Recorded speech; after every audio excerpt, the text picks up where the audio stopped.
കർത്താവിന്റെ അതിപരിശുദ്ധ നാമം ഇന്ന് പകൽക്കാലം വാഴ്ത്തപ്പെടുമാറാകട്ടെ. വീണ്ടും ഒരിക്കൽ കൂടി മഹനീയം എന്ന ഈ കൂട്ടായ്മയിലേക്ക് എന്റെ എല്ലാ പ്രിയ സഹോദരങ്ങൾക്കും സ്വാഗതം.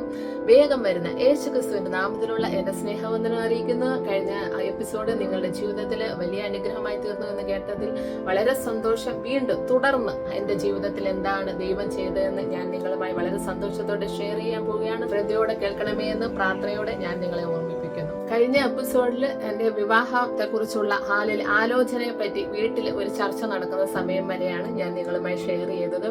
തുടർന്ന് എന്റെ ഗ്രാൻഡ്മ ഹാലിൽ സുഖമില്ലാതെ ഹോസ്പിറ്റലിൽ അഡ്മിറ്റ് ആയത് മൂലം ഹാലിൽ ഞാനും എന്റെ മാതാവും കൂടെ മുംബൈയിൽ നിന്ന് നാട്ടിലേക്ക് എത്തി. കായംകുളത്ത് കണ്ടല്ലൂർ ഗ്രാമത്തിൽ ഞങ്ങൾ എത്തി. അങ്ങനെ ഹാലിൽ അവിടെ ആയിരിക്കുന്ന സമയത്താണ് ഹാലില് എനിക്ക് കല്യാണാലോചനകൾ ബ്രോക്കർമാരോടൊക്കെ പറഞ്ഞു വെച്ചിരുന്ന പലരും കാണാനായിട്ട് വരുവാനിടയായി തീർന്നു. ഈ സമയത്തൊക്കെ ഞാൻ ബൈബിൾ വായിച്ചുകൊണ്ടേ ഇരിക്കുകയാണ്. ഭവനത്തിലായിരിക്കുന്ന സമയത്തൊക്കെ ബൈബിൾ വായിച്ചുകൊണ്ടിരിക്കുകയാണ്. പ്രാർത്ഥിക്കാൻ എനിക്ക് അറിയത്തില്ല എങ്കിൽ അപ്പോഴൊക്കെ അമ്മ എന്നോട് പറയും എന്തായി തീരും എന്നുള്ള ഒരു ഭാരം എൻ്റെ മാതാവിനുണ്ടെങ്കിലും എനിക്ക് എന്തോ ഒരു വിശ്വാസം എൻ്റെ ഉള്ളിലുണ്ടായിരുന്നു.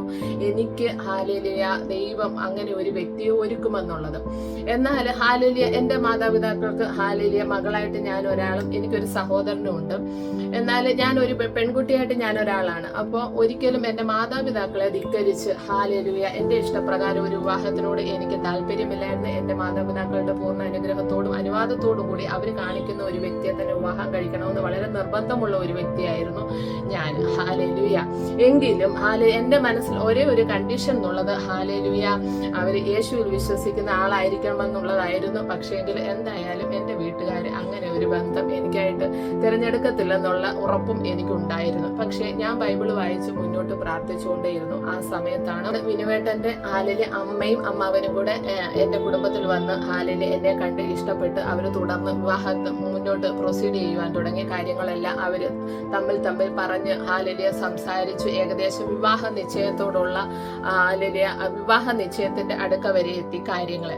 എന്നാൽ എന്നെ വിവാഹം കഴിക്കാൻ ആയിരിക്കുന്ന ആ വ്യക്തി, അതായത് എന്റെ വിനോദന്, അന്ന് ഹാലിലെ ഡൽഹിയിലാണ്. ഞങ്ങൾ തമ്മിൽ കണ്ടിട്ടില്ല. ഹാലിലിയ വീട്ടുകാർ വന്നു, എന്റെ വീട്ടിൽ വന്നു, കല്യാണം ആലോചിച്ചു, എന്റെ വീട്ടുകാർ അങ്ങോട്ട് പോയി. അങ്ങനെ വീട്ടുകാർ തമ്മിൽ കണ്ടു കാര്യങ്ങൾ ഉറപ്പിച്ചു എന്നല്ലാതെ ഞാൻ അദ്ദേഹം എന്നെയോ കണ്ടിട്ടില്ല. ഹാലിലിയ.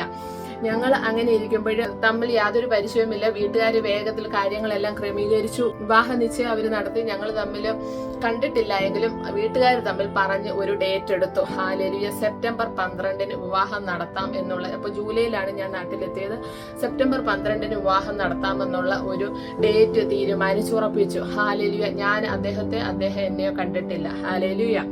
അതിനുശേഷം ഞാൻ ഇവിടെ ജോലി ചെയ്യുകയായിരുന്നല്ലോ മുംബൈയിൽ. അപ്പൊ എനിക്ക് തിരിച്ചു വന്നിട്ട് ജോലി റിസൈൻ ചെയ്യണം, അങ്ങനെയുള്ള പല കാര്യങ്ങളൊക്കെ ഉള്ളത് കൊണ്ട് വിവാഹ നിശ്ചയം കഴിഞ്ഞു വീണ്ടും ഞാൻ മുംബൈയിലേക്ക് വന്നു. ആ സമയത്തും ഞാൻ ബൈബിൾ വായിക്കുകയും പ്രാർത്ഥിച്ചും കൊണ്ടിരിക്കുകയാണ്. അപ്പോൾ ഞങ്ങളുടെ വിവാഹ നിശ്ചയം കഴിഞ്ഞതുകൊണ്ട് ഞങ്ങളുടെ ഫോൺ നമ്പർ അങ്ങോട്ടും ഇങ്ങോട്ടും കൈമാറി. അങ്ങനെ അദ്ദേഹം എന്നെ ആദ്യമായിട്ട് വിളിച്ചു. ഞങ്ങൾ തമ്മിൽ പരിചയപ്പെട്ടു, സംസാരിച്ചു. ഏകദേശം ഹാലലു വിവാഹ നിശ്ചയം കഴിഞ്ഞിട്ടാണ് ഞങ്ങൾ തമ്മിൽ സംസാരിക്കുന്നത് പോലും. തമ്മിൽ അതുവരെയും കണ്ടിട്ട് പോലുമില്ല. അങ്ങനെ ഇരിക്കുമ്പോൾ എൻ്റെ മനസ്സിൽ ഹാലലിയ ഞാൻ ചിന്തിക്കുകയാണ്, ഞാൻ യേശുവിൽ വിശ്വസിക്കുന്ന ഒരു വ്യക്തിയാണെന്ന് അദ്ദേഹത്തോട് തുറന്നു പറയണം. കാരണം ഒരു പക്ഷേ ഹാലലിയ വിവാഹം കഴിഞ്ഞിട്ട് ഞാനിത് പറയുമ്പോൾ അത് നമ്മുടെ ജീവിതത്തെ തന്നെ ബാധിക്കുന്ന ഒരു വിഷയമാണ്. അതുകൊണ്ട് ഹാലലിയ ആദ്യമേ തന്നെ ഈ കാര്യം ഹാലലിയ തുറന്നു പറയാമെന്ന് ഞാൻ ചിന്തിച്ച് അങ്ങനെ ഇരിക്കുമ്പോൾ അദ്ദേഹത്തിന്റെ ഫോൺ വരികയും ആ സമയം ഞാൻ ഹാലലിയ അദ്ദേഹത്തോട് പറഞ്ഞു, എനിക്കൊരു കാര്യം പറയാനുണ്ട്. ഞാൻ ഹാലലിയ ഇവര് നാട്ടിൽ വന്നാണല്ലോ, ഈ നമ്മുടെ കുടുംബത്തിൽ വന്ന് കണ്ട് കേട്ടാണല്ലോ വിവാഹം നിശ്ചയിച്ചിരിക്കുന്നത്. അപ്പം ആ ഒരു രീതിയും ആ ഒരു സമ്പ്രദായവും ഒക്കെ കണ്ടിട്ടായിരിക്കുമല്ലോ ഹാലിലെ എന്നെ വിവാഹം കഴിക്കാൻ തീരുമാനിക്കുന്നത്.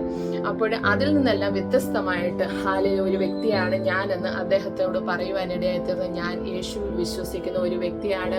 ഞാൻ യേശുവിനോടാണ് പ്രാർത്ഥിക്കുന്നത്. ഞാൻ അമ്പലങ്ങളിൽ പോകാറില്ല, ഞാൻ വിളക്ക് കൊളുത്താറില്ല. ഹാലലിയ. ഇങ്ങനെയുള്ള യാതൊരു കാര്യങ്ങളും, യാതൊരു ചിട്ടകളോ ആചാരങ്ങളോ അനുഷ്ഠാനങ്ങളോ ആചരിക്കുന്ന ഒരു വ്യക്തിയല്ല ഞാൻ യേശുവിൽ വിശ്വസിക്കുകയാണ്, ബൈബിൾ വായിക്കുന്ന ഒരു വ്യക്തിയാണെന്ന് അദ്ദേഹത്തിനോട് പറയുവാനിടയായി തീർന്നു. ഈ സമയം പെട്ടെന്ന് ഫോൺ ഡിസ്കണക്ട് ആയി. ഹല്ലേലൂയ. ഞാൻ ഒരു ദീർഘശ്വാസം വിട്ടു. ഞാൻ പറഞ്ഞത് കാര്യമായി. ഒരു പക്ഷേ ഇങ്ങനെ ഒരു വ്യക്തിയെ വിവാഹം കഴിക്കാൻ താല്പര്യമില്ലാത്തത് കൊണ്ടായിരിക്കും പെട്ടെന്ന് ഫോൺ ഡിസ്കണക്ട് ആയത്. അപ്പോൾ ഞാൻ വിചാരിച്ചു ഇപ്പോൾ ഉടനെ തന്നെ എൻ്റെ പേരൻസിന് ഫോൺ വരും, ഈ വിവാഹത്തിന് എനിക്ക് താല്പര്യമില്ല എന്ന് പറഞ്ഞ് പെട്ടെന്ന് ഫോൺ വരുമെന്നൊക്കെ ഞാനിങ്ങനെ വിചാരിച്ചു കൊണ്ടിരിക്കുമ്പോൾ ഒരു 10 മിനിറ്റ് കഴിഞ്ഞപ്പോൾ വീണ്ടും എൻ്റെ ഫോൺ റിങ് ചെയ്തു. ഞാൻ എടുത്തപ്പോൾ പ്രൈസ് ദി ലോർഡ് സിസ്റ്റർ, ഞാൻ വിനോദിന്റെ ചർച്ചിലെ പാസ്റ്ററാണ്. ഹല്ലേലൂയ. ദൈവത്തിന്റെ പ്രവൃത്തി ഒന്ന് കണ്ടോണം. ഹല്ലേലൂയ. അദ്ദേഹത്തിന്റെ ജീവിതത്തിൽ വലിയ അത്ഭുതം ദൈവം ചെയ്ത് വിശ്വാസത്തിൽ കൊണ്ടുവന്ന ഒരു വ്യക്തിയായിരുന്നു. ഹല്ലേലൂയ. അത് ഞാൻ തുടർന്ന് വരുന്ന എപ്പിസോഡുകളിൽ നിങ്ങളുമായിട്ട് അത് ഷെയർ ചെയ്യും. കാരണം അതൊരു വലിയ അനുഭവ സാക്ഷ്യം തന്നെയാണ്. അത് ചുരുക്കം വാക്കുകളിൽ ഇവിടെ പറഞ്ഞു ഒതുക്കാൻ പറ്റത്തില്ല. അങ്ങനെ വിശ്വാസത്തിൽ വന്നിരുന്ന ഒരു വ്യക്തിയാണ്. അപ്പോൾ അദ്ദേഹവും നാളുകളായിട്ട് ഹല്ലേലൂയ ഡൽഹിയിലുള്ള ഒരു ചർച്ചിൽ പ്രാർത്ഥനയ്ക്ക് പോയിക്കൊണ്ടിരിക്കുകയാണ്. ആ സമയത്ത് അവരവിടെ ഉപവസിച്ച് പ്രാർത്ഥിച്ചു കൊണ്ടിരിക്കുകയാണ്. ഹിന്ദു ബാക്ക്ഗ്രൗണ്ടിൽ നിന്ന് യേശുവിൽ വിശ്വസിക്കുന്ന ഒരു പെൺകുട്ടിയെ, അദ്ദേഹത്തിനും മാതാപിതാക്കളുടെ ഇഷ്ടപ്രകാരം തന്നെ വിവാഹം കഴിക്കണമെന്ന് നിർബന്ധമുള്ള ഒരു വ്യക്തി ആയിരുന്നത് കൊണ്ട് തന്നെ എന്തായാലും മാതാപിതാക്കൾ വിവാഹം ആലോചിക്കുമ്പോൾ ഹിന്ദു കുടുംബത്തിൽ നിന്ന് ഒരു പെണ്ണിനെ കണ്ടെത്തത്തുള്ളൂ. അതുകൊണ്ട് തന്നെ അവരുടെ ഇഷ്ടപ്രകാരം വിവാഹം നടക്കണം, അതുപോലെ യേശുവിൽ വിശ്വസിക്കുന്ന ഒരു വ്യക്തി ആയിരിക്കണമെന്ന് ഉപവസിച്ച് പ്രാർത്ഥിച്ചു കൊണ്ടിരിക്കുന്ന ഈ സമയത്താണ് ഈ വിവാഹാലോചന നടക്കുന്നത്. ഹല്ലേലൂയ. ഞാൻ അദ്ദേഹത്തെ കണ്ടിട്ടില്ല, അദ്ദേഹം എന്നെ കണ്ടിട്ടില്ല. ഞാൻ ജോലിയോടുള്ള ബന്ധത്തിൽ മുംബൈയിലായിരിക്കുന്നു, അദ്ദേഹം ജോലിയോടുള്ള ബന്ധത്തിൽ ഡൽഹിയിലായിരിക്കുന്നു. ഞങ്ങളുടെ മാതാപിതാക്കൾ തമ്മിൽ പറഞ്ഞ് ഉറപ്പിച്ച വിവാഹം. പക്ഷേ ഞങ്ങളുടെ ഹൃദയത്തെ അറിയുന്ന ദൈവം, ഹല്ലേലൂയ, കർത്താവിന് ഞങ്ങളെ ആവശ്യമുള്ളത് കൊണ്ട് തന്നെ ഞങ്ങളുടെ മാതാപിതാക്കളെ വേദനിപ്പിക്കാതെ പരസ്പരം ക്രിസ്തുവിൽ വിശ്വസിക്കുന്ന പങ്കാളികളെ തന്നെ ദൈവം ഞങ്ങൾക്ക് വേണ്ടി ഒരുക്കി തരുവാൻ ഇടയായി തീർന്നു. അങ്ങനെ ദൈവത്തിന്റെ വലിയ അത്ഭുതം, വലിയ കരുതല് ഞാൻ എൻ്റെ ജീവിതത്തിൽ അനുഭവിക്കുവാൻ ഇടയായി തീർന്നു. എൻ്റെ പ്രിയമുള്ളവരെ, എൻ്റെ ജീവിതത്തിൽ ഞാൻ പറഞ്ഞല്ലോ, ഞാൻ പ്രാർത്ഥിക്കാൻ അറിയാത്ത ഒരു വ്യക്തിയാണ്. അന്നൊക്കെ ബൈബിൾ വായിക്കുന്നെങ്കിലും ഇന്നൊക്കെ വായിക്കുന്ന ആ ഒരു ആത്മീയ തീഷ്ണതയൊന്നും അല്ലല്ലോ. ആദ്യമായിട്ട് ഞാൻ പറഞ്ഞല്ലോ, ഒരു കോമിക് ബുക്ക് നമ്മൾ പണ്ട് പഠിക്കത്തില്ലേ, ബാലരമയും ടോമാഞ്ചറിയൊക്കെ, ആ ഒരു ലാഘവത്തോടെ വായിച്ചിരുന്ന അന്നത്തെ എൻ്റെ മനസ്സിലൊരു വിശ്വാസമാണ്, എന്നെ ദൈവത്തിന് ആവശ്യമുണ്ടെങ്കിൽ അപ്രകാരം എൻ്റെ ജീവിതത്തെ മുന്നോട്ട് നയിക്കുമെന്നുള്ള ഒരു വിശ്വാസമാണ്. ആ വിശ്വാസത്തിന്റെ പുറത്ത് ഹല്ലേലൂയ ദൈവം എൻ്റെ ജീവിതത്തിൽ വലിയ അത്ഭുതം ചെയ്യുവാൻ ഇടയായി തീർന്നു. പരസ്പരം കണ്ടിട്ടില്ല എങ്കിലും ഞങ്ങൾ തമ്മിലെ കാണാതിരുന്നുള്ളൂ. പക്ഷേങ്കിൽ ദൈവം ഞങ്ങളെ കണ്ടിട്ടുള്ളത് കൊണ്ടും ഞങ്ങളുടെ ഹല്ലേലൂയ വിവാഹം, ഞങ്ങളുടെ കുടുംബജീവിതം ദൈവത്തിന്റെ വലിയ പദ്ധതിയായിരുന്നത് കൊണ്ടും തുടർന്ന് വരും കാലങ്ങളിൽ ദൈവത്തിന്റെ മിഷണറിമാരായിരിക്കേണ്ടത് ദൈവത്തിന്റെ ഈ ആഗ്രഹമായിരുന്നത് കൊണ്ടും ദൈവം അവിടെ വലിയൊരു അത്ഭുതം ചെയ്യുവാനിടയായി തീർന്നു. അങ്ങനെ 2005 സെപ്റ്റംബർ 12-ാം തീയതി ഹല്ലേലൂയ ഞങ്ങളുടെ മാതാപിതാക്കളുടെ അനുഗ്രഹത്തോടെ ഹല്ലേലൂയ ഞങ്ങളുടെ വിവാഹം നടന്നു. അതിന്റെ തൊട്ടടുത്ത ദിവസം ഞാനും എൻ്റെ ഹസ്ബൻഡും കൂടെ ഹല്ലേലൂയ ചർച്ചിൽ ആരാധനയ്ക്ക് പോകുവാനും തുടങ്ങി. ഹല്ലേലൂയ എത്ര രസകരമായ അനുഭവങ്ങളാണല്ലേ. ഹല്ലേലൂയ ദൈവത്തിൽ വിശ്വസിക്കുന്ന ഒരു വ്യക്തി ഒരു നാളും ലജ്ജിച്ചു പോകത്തില്ല. ഹല്ലേലൂയ അവന്റെ സന്നിധിയിൽ നാം അപേക്ഷിക്കുന്നത് ദൈവഹിതപ്രകാരമുള്ള ആഗ്രഹങ്ങളാണെങ്കിൽ ഹല്ലേലൂയ ദൈവം ഒരിക്കലും നോ എന്ന് പറയത്തില്ല. ഹല്ലേലൂയ ഇന്ന് എന്നെ കേൾക്കുന്ന യൂത്ത്സിനോട് അല്ലെങ്കിൽ ടീനേജിനോട് ഹല്ലേലൂയ പ്രായത്തിലുള്ള കുഞ്ഞുങ്ങളോട് ഞാനൊരു കാര്യം പറയട്ടെ.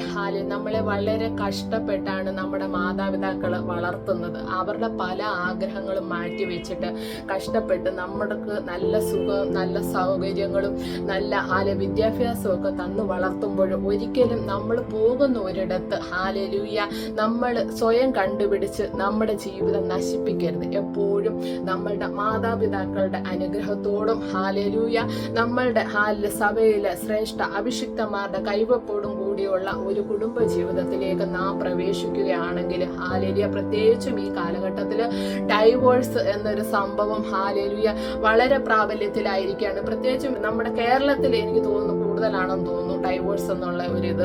അപ്പൊ ആ ഒരു സമയത്ത് നമുക്ക് അതിൽ നിന്ന് ഹല്ലേലൂയ വിടുതൽ കിട്ടാൻ അല്ലെങ്കിൽ നമുക്ക് അതിൽ നിന്ന് രക്ഷപ്പെടാനുള്ള ഏക മാർഗം എന്ന് പറയുന്നത് ദൈവഹിതപ്രകാരമുള്ള ജീവിത പങ്കാളികളെ നാം തിരഞ്ഞെടുക്കുക.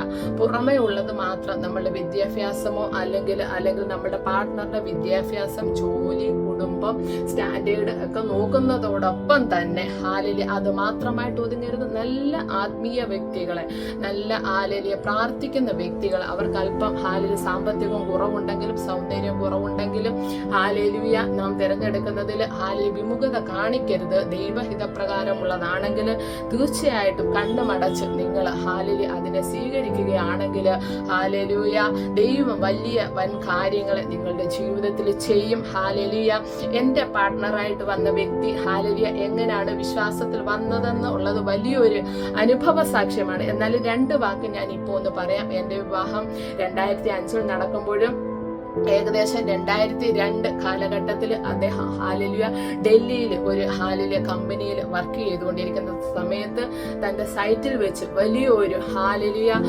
സിമെന്റിന്റെ വലിയൊരു തൂണ് പില്ലർ വാർത്തു വെച്ചിരുന്ന ഒരു പില്ലർ ഹാലേലുയ ക്രെയിൻ വന്ന് ഇടിച്ചിട്ട് ഹാലേലുയ മറിഞ്ഞ് അദ്ദേഹത്തിന്റെ കാലിലേക്ക് വീണ് മുട്ടിന് താഴെ 2 കാലും വേർപെട്ടു പോയി. ഹാലേലുയ നിങ്ങളൊന്ന് ആലോചിച്ച് നോക്കുക. ആ സമയത്ത് അദ്ദേഹത്തിന് വിവാഹാലോചന പറ്റി ചിന്തിക്കുന്ന ഒരു സമയമാണ്. കുടുംബത്തില് ഏകദേശം പെണ്ണ് കാണാനൊക്കെ ആയിട്ട്, എന്നെയല്ല വേറെ വിവാഹത്തിന് വേണ്ടി ഒരുങ്ങുന്ന ഒരു സമയമാണ്. അപ്പൊ പെണ്ണ് കാണാനൊക്കെ ആയിട്ട് നാട്ടിലേക്ക് വരാനിരിക്കുന്ന സമയത്താണ് ഈ ഒരു ആക്സിഡന്റ് നടന്ന് അദ്ദേഹത്തിന്റെ മുട്ടിന്റെ താഴെ വെച്ച് 2 കാലുകൾ, അതായത് ഒരു കാല് നമ്മുടെ ഈ പാദം വേർപെട്ടു പോവുകയും മറ്റേ കാല് വലിയ അസ്ഥി ഒടിഞ്ഞിട്ട്, നമ്മുടെ മുട്ടിന് താഴെയുള്ള വലിയ അസ്ഥി ഒടിഞ്ഞിട്ട് തൂങ്ങിക്കിടക്കുന്ന ഒരു അവസ്ഥയിലാണ് അവര് പോയി എടുത്ത് ആംബുലൻസിലിട്ട് ഹാലേലുയ ഹോസ്പിറ്റലിലേക്ക് കൊണ്ടുപോകുന്നത്. ഹാലേലുയ തുടർന്ന് തന്റെ ജീവിതത്തിൽ ദൈവം ഒരു വിവാഹ ജീവിതത്തിലേക്ക് പ്രവേശിപ്പാൻ തക്കവണ്ണം എപ്രകാരമാണ് അദ്ദേഹത്തിന് ഒരുക്കി കൊണ്ടുവന്നതെന്നുള്ളത് ഹാലേലുയ അടുത്തുള്ള എപ്പിസോഡിൽ ഞാൻ നിങ്ങളുമായിട്ട് ഷെയർ ചെയ്യും. തീർച്ചയായിട്ടും ഈ സാക്ഷ്യങ്ങൾ നിങ്ങളുടെ ജീവിതത്തിൽ വലിയ അത്ഭുതങ്ങൾ ചെയ്യുമെന്ന് എനിക്ക് ഉറപ്പുണ്ട്. പരിശുദ്ധാത്മാവിന്റെ വളരെ ശക്തമേറിയ പ്രേരണ എനിക്കുള്ളത് കൊണ്ടാണ് ഈ സാക്ഷ്യങ്ങൾ ഹാലേലുയ ഞാൻ നിങ്ങളോട് ഷെയർ ചെയ്യുന്നത്. അപ്പൊ തുടർന്ന് ഹാലേലുയ ഞങ്ങളുടെ വിവാഹം, ഞങ്ങളുടെ കുടുംബ ജീവിതം എപ്രകാരമായിരുന്നു എന്നുള്ളത് അടുത്ത എപ്പിസോഡിൽ ഞാൻ നിങ്ങളുമായി ഷെയർ ചെയ്യും. തീർച്ചയായിട്ടും സ്കിപ്പ് ചെയ്യാതെ കാണുക. ഹാലേലുയ പ്രാർത്ഥനയോടെ തുടർന്നുള്ള ഭാഗങ്ങൾ നിങ്ങൾ വാച്ച് ചെയ്യണം, നിങ്ങളുടെ പ്രിയപ്പെട്ടവർക്ക് ഷെയർ ചെയ്യണം. എല്ലാവരെയും സർവശക്തനായ ദൈവം ധാരാളമായി അനുഗ്രഹിക്കട്ടെ എന്ന് പ്രാർത്ഥിച്ചുകൊണ്ട് ഗോഡ് ബ്ലെസ് യു.